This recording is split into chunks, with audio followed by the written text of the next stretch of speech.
Since this record is already screwed up, I'm going to try a small needle on there and see if the small needle will actuate this record. That would mean that the problem is with the record on the other one. Just an off-brand. Maybe there's something wrong with the eccentric there. Let's see. Concentric. These little needles can sometimes be a pain one-handed, especially when you jab yourself. That's always lots of fun. But with these newer style records, you really do have to use them to prevent damage as much as possible. It will not stop damage, but it will help slow it down. Let's put it that way. So what I'm going to do is I'm going to just put the needle down close to the end there and see if it'll trigger the auto brake with the small needle. If it doesn't, then it's a needle issue.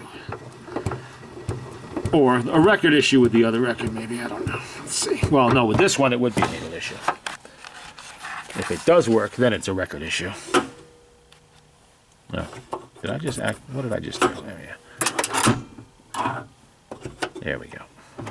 Okay, let's try to put it down over here. Good night. Talking is the woman, listening is a man. When she want a new coat, she very cagey. Miss shut-tight woman, give the man a kiss.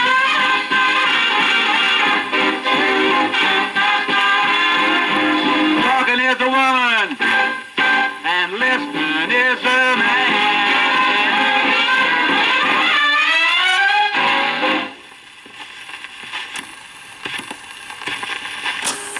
Nope, it's working. We have a record issue with that one.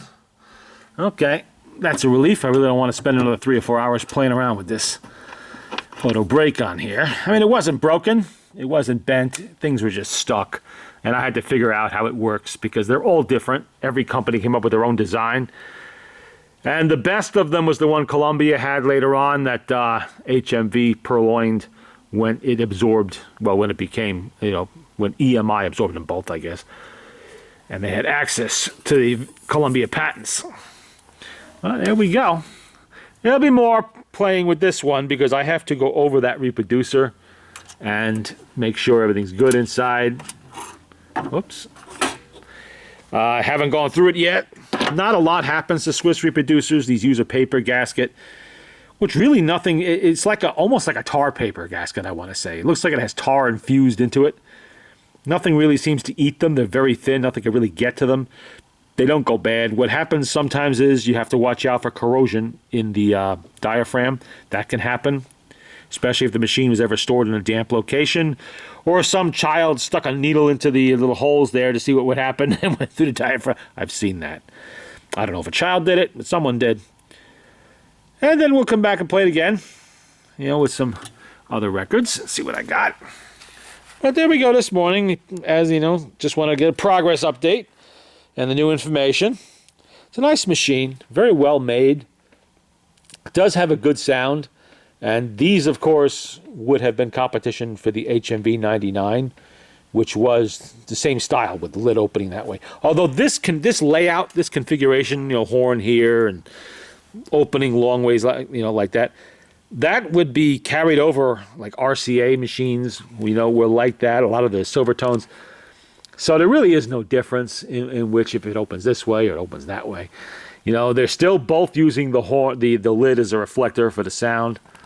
And this has a large horn. I showed you on the last video that, it starts here, goes all the way around, comes in here, and there's a big opening, almost as big as the 102s, or maybe as big as the 102s if you take into account both openings there. Very nicely constructed. We had to find some little screws that were missing, little stuff like that. I love these catches. These are really nicely made brass catches here. And this design shows up on the 102. This is very similar to the 102's catch. One of the types used on the later 102s. I'm sorry, the 101s. The later 101s. And that handle design on there, that really gets these little touches that matter, Little things that show they did put some thought into the machine. It wasn't just thrown together out of spare parts and shoved on the market, for the masses. It was a very nice machine, and I'm sure was probably pretty expensive. Oh, that's what I wanted to do. I'll demonstrate that needle tray before I go. Put that over there. Okay. Lid stay. Oh, one-handed. This can be a pain. Come on.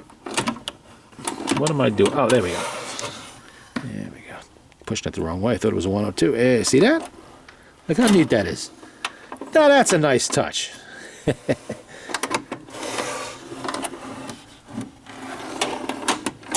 Perfect. Really nice when they do stuff like that. There's always something interesting to find on these things. All right, that'll be it for now.